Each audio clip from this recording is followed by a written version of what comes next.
Mayroong attitude talaga si Jordan Poole at kabilang yan sa mga pinuputok ng butse ni Draymond Green at kaya ito'y nagresulta sa pagsuntok niya nito. Matagal na yan pero ngayon lang ay mayroong nagsilabasan ng mga impormasyon na itong si Klay Thompson ay kabilang rin sa mga hindi nagagandahan sa kung anong attitude ang ipinapakita ni Jordan Poole sa kanilang kupunan.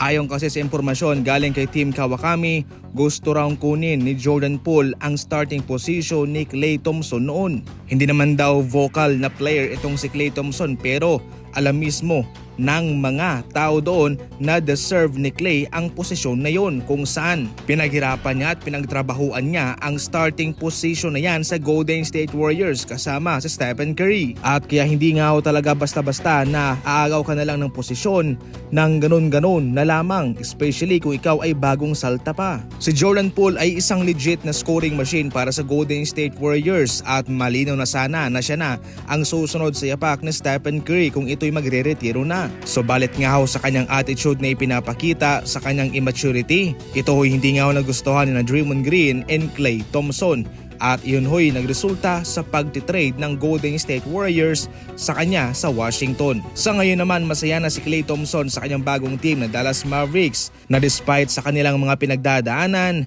ay nananatiling maganda ang kanyang posisyon doon.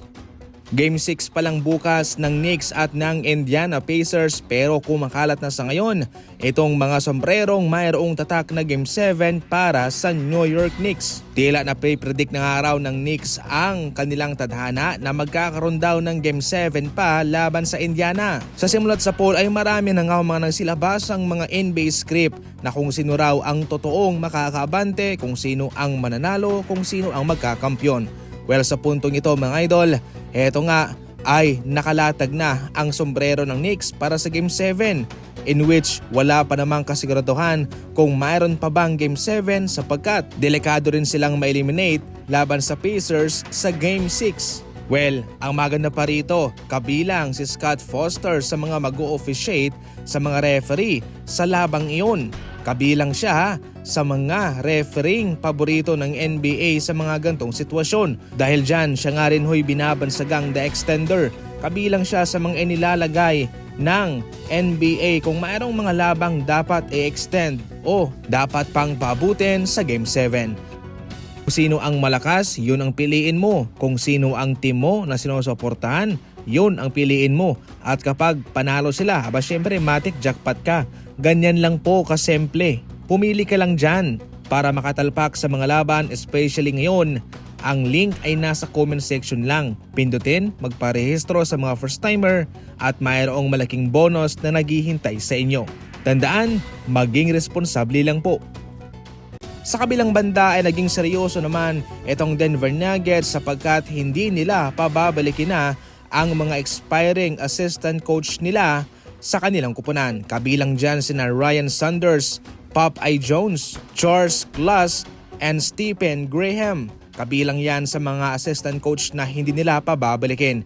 Sa ngayon ay panibagong assistant coaches ang matatanggap ni Coach David Adelman para sa kanilang kupunan. Nanindigan naman ang Denver Nuggets na hindi nila papakawalan ang kanilang mga core player, especially yung mga kasama nila Nikola Jokic at Jamal Murray. Sa ngayon nga ho, ay nakakuha na ng leksyon ang Nuggets sa kanilang ginawa noon na kanilang hinayaan lamang si Caldwell Pope na siyang nagbigay naman ng malaking kontribusyon at impact sa kanilang pagkampiyon. Kaya sa ngayon ay hindi nila gagawin ang pagkakamaling iyon at kaya hindi nila babaguhin ang kanilang mga core players.